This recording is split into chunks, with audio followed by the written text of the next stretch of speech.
Bismillahirrahmanirrahim. Assalamualaikum warahmatullahi wabarakatuh. Alhamdulillahirabbil alamin alladzi khalaqal mauta wal hayata liyabluwakum ayyukum ahsanu amala. Pertama-tama marilah kita panjatkan puja dan puji syukur kita atas kehadirat Allah Subhanahu wa taala yang mana Ia telah memberikan kami kesempatan sehingga kami bisa memberikan materi ini. Kami dari kelas Hukum 4C kelompok 3 ingin memaparkan hasil materi kami yang berjudul CV. Nah, di sini saya akan menjelaskan mengenai apa itu CV. CV adalah bentuk badan usaha persekutuan yang didirikan oleh dua orang atau bahkan bisa lebih, di mana yang dari satu pihak berperan sebagai sekutu komanditer atau penyumbang modal dan pihak yang satunya lagi berperan sebagai sekutu aktif atau sebagai pengelola. Pendirian CV bertujuan agar badan usaha dapat beroperasi secara sah dan legal sesuai dengan ketentuan hukumnya. Kemudian dasar hukum dari CV yang pertama, Kitab Undang-Undang Hukum Dagang atau KUHD yang merupakan dasar hukum utama bagi pendirian dan pengelolaan CV sejak masa Hindia Belanda.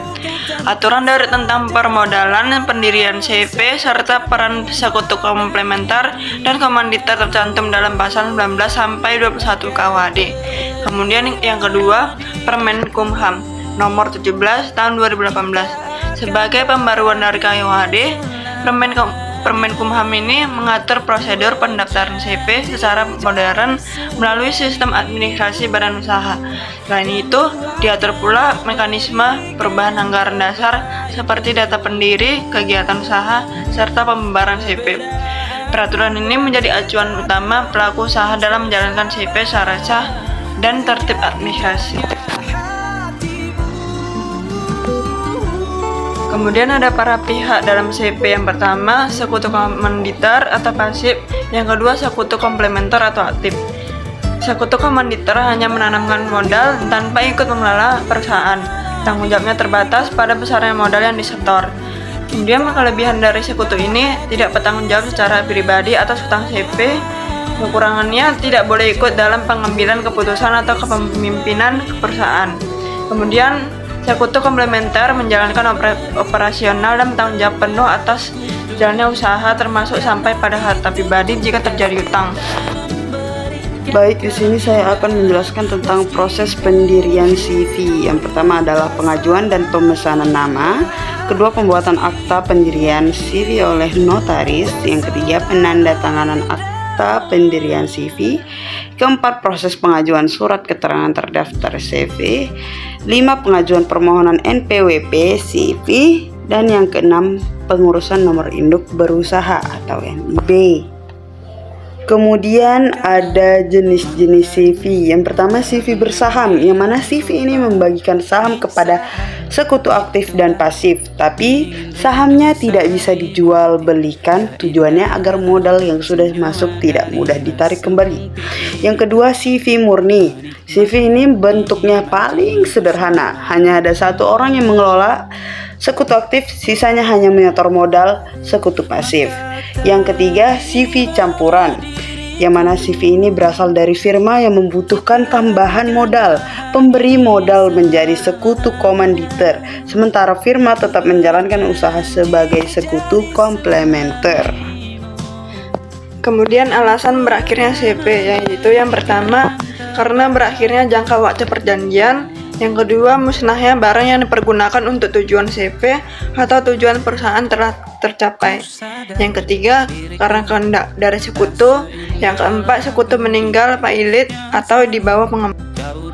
Jadi ada beberapa contoh kasus, yang mana contoh kasusnya adalah yang pertama, di suatu daerah di Sumatera Utara, tepatnya ada di Medan, berdiri sebuah badan usaha bernama CV Agro Sawita Mandiri Perkasa yang bergerak di bidang pengolahan kelapa sawit.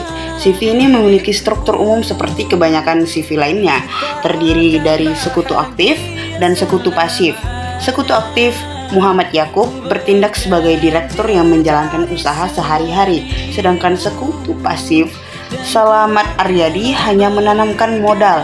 Masalah mulai muncul ketika CV tersebut menunda pembayaran utang kepada beberapa pihak, terutama kepada Bernard Simangunsong, seorang pemasok tandan buah segar kelapa sawit.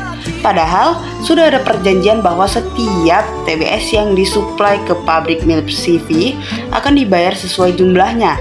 Sayangnya, pembayaran seringkali tidak penuh dan akhirnya tertunda terus-menerus. Tak hanya Bernard, CV juga menunggak pembayaran kepada pihak yang lain seperti Syarifuddin Mangunsong.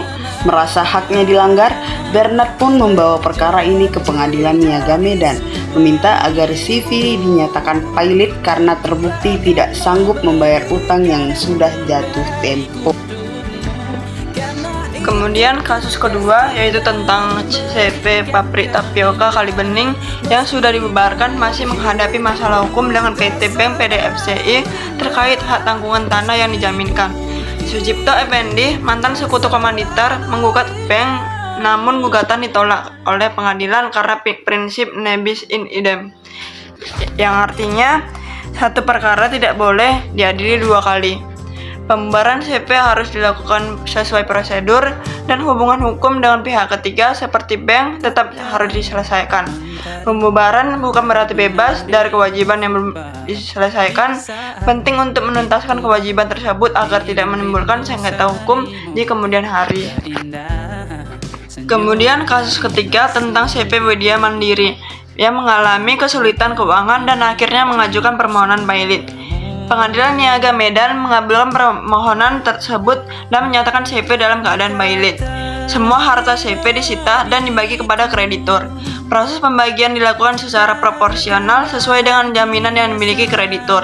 Meskipun kurator mengalami kesulitan mengakses aset karena pengurus tidak dapat ditemukan, seluruh aset berhasil dijual dan hasilnya dibagi sesuai ketentuan. Proses pailit berakhir setelah semua kewajiban selesai dibayar. Baik, sekian pemaparan materi dari kami. Apabila ada kekurangan kami mohon maaf karena kesempurnaan hanya milik Allah Subhanahu wa taala. Sekian dari kami, wabillahi taufik wal hidayah wa ridho wa inayah. Wassalamualaikum warahmatullahi wabarakatuh.